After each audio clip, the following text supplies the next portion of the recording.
Hey guys, so I just wanted to do a quick little comparison here of the speed and camera performance between the new Xperia X performance and the iPhone 6s Plus. So Apple is obviously going to be replacing the iPhone with the iPhone 7 very shortly, and I just wanted to see how this 7-month-old device did compare here with the latest from Sony. So we have kept both of them on their stock software, and basically you can see we are closed down here on everything. So we're just going to start them up at the same time first, clear everything down and see how they do this. So then we'll start them back up again. Takes a while for the iPhone to shut down as far as I'm aware, so just wait a second and boot them up. So I think the iPhone 6s prices have remained about constant really, haven't really declined too much, so still very expensive phones. And Sony, well, Sony is always expensive. You got the Sony tax to consider. You can see we are up and operational here very quickly on the iPhone, running iOS 9.3.2 official.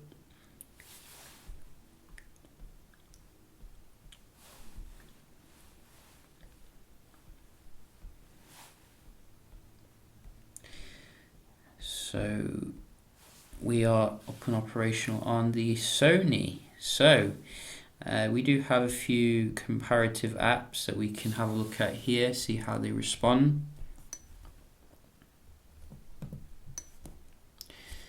And see which platform is faster here.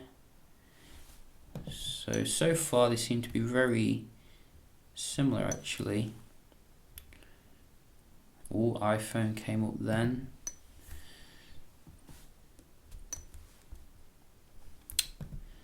iPhone again.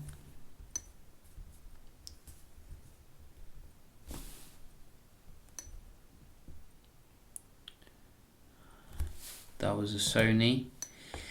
And camera, iPhone again. Wow, very slow here. That was doing something weird. What about the clock? I don't think it responded then. I thought it was just lagging. So similar there. About the App Store. Oh, iPhone again. So to me it's like the iPhone here never ceases to be fast. You know, I don't think people really appreciated how forward-thinking the processor was. Still competes with the best of Android. As you can see, straight into there. We're still loading on here. Let's have a look. This one.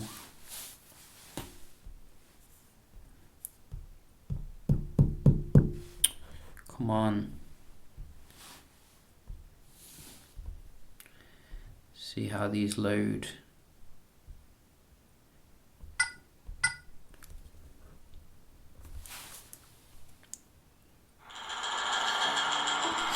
Faster here. Wow, Sony's being obliterated. Really. Let's have a look. Music. Wow. So you can see here, I think the Sony is actually a little bit behind when it comes to the performance. If we are to be honest, let's check out the web browsing. Maybe it can make up for it here. So we'll just zoom in a little bit.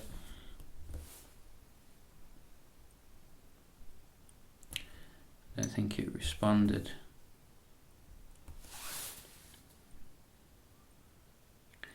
Sony is ahead with this one, I think. No, this is finished loading. It seemed to load the page a bit quicker. But we are back now. And let's try another one. So what about Engadget? Engadget. Go. iPhone again.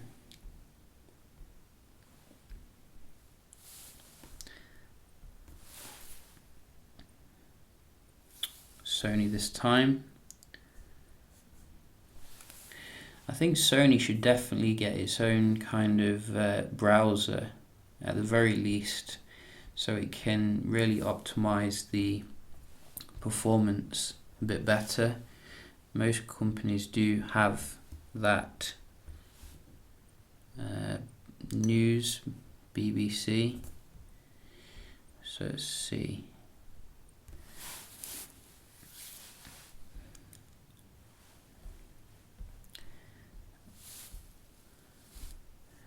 So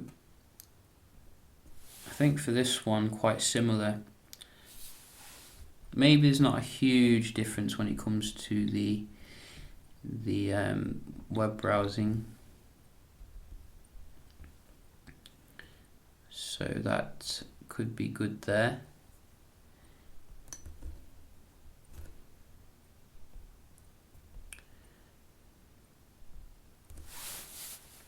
Bit quicker here maybe with this one. But you know, I think it's a little bit back and forth with the web browsing. Not the massive difference I was expecting. So look at the multitasking. And I've got to say, you know, the multitasking on the new Sony seems to be pretty bad. I mean, look at this. This is 2 gigs of RAM here on the iPhone. And you go straight in there with no faffing around. So clearly the iPhone is a little bit better here with the day-to-day apps. And let's try a, come on, what's wrong with you?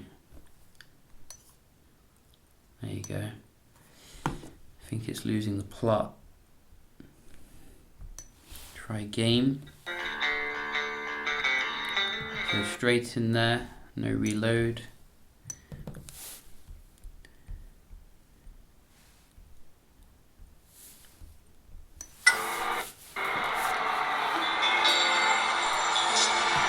So, you know, this has been very telling here.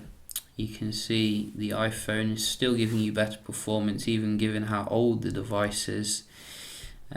So we can have a look at the camera performance as well. As I said, we did do a test here, see how Sony's latest and greatest does compare.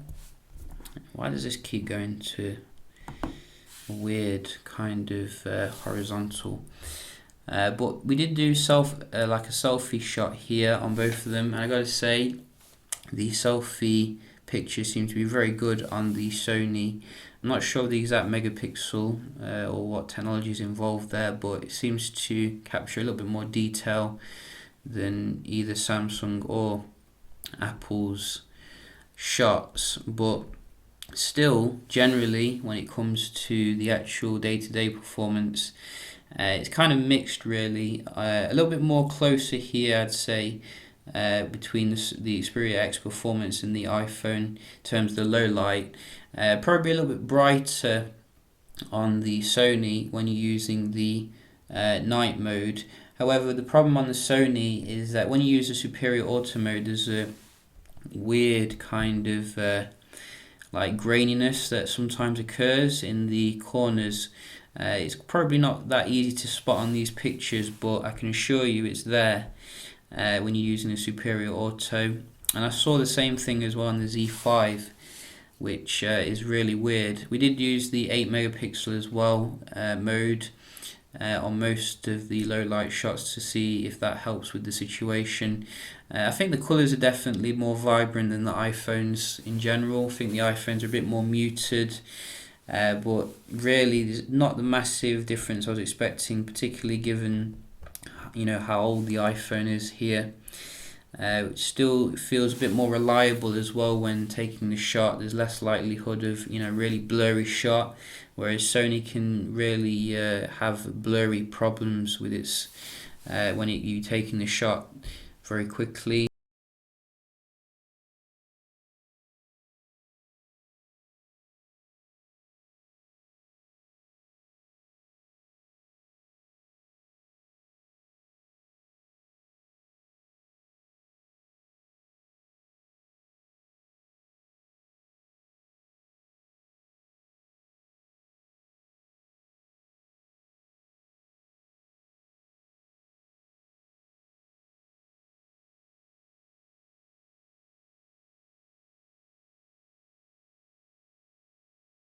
You can also check out the video. You can't do 4K obviously anymore on the Sony.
So because you can't do 4K on the Sony, I do think that the iPhone does have the advantage there in terms of the details. But the stability, I think, probably is still very good on the Sony in comparison. This does have optical image stabilization though, so that is a little bit better than the smaller iPhone. But generally, you can see, the iPhone, you can't really criticize it given the age here. It still gives a lot of these new devices a run for their money. And the iPhone 7 is literally, we're a couple of months away now. So, is there any real reason to consider the Sony here over the iPhone? I think obviously there are a few reasons in terms of the supposed waterproofing that we do have now. Obviously we do have as well fast charging, which is nice. I think the screen's a little bit brighter than a lot of the handsets I've been testing lately as well. They've really done an amazingly good IPS panel here.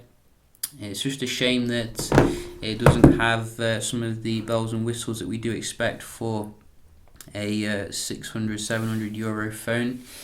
Yeah, just a quick little comparison here then between these two. If you've got any questions, do let me know. Hope you enjoyed the video, found it helpful, and I'll see you in the next one. Cheers.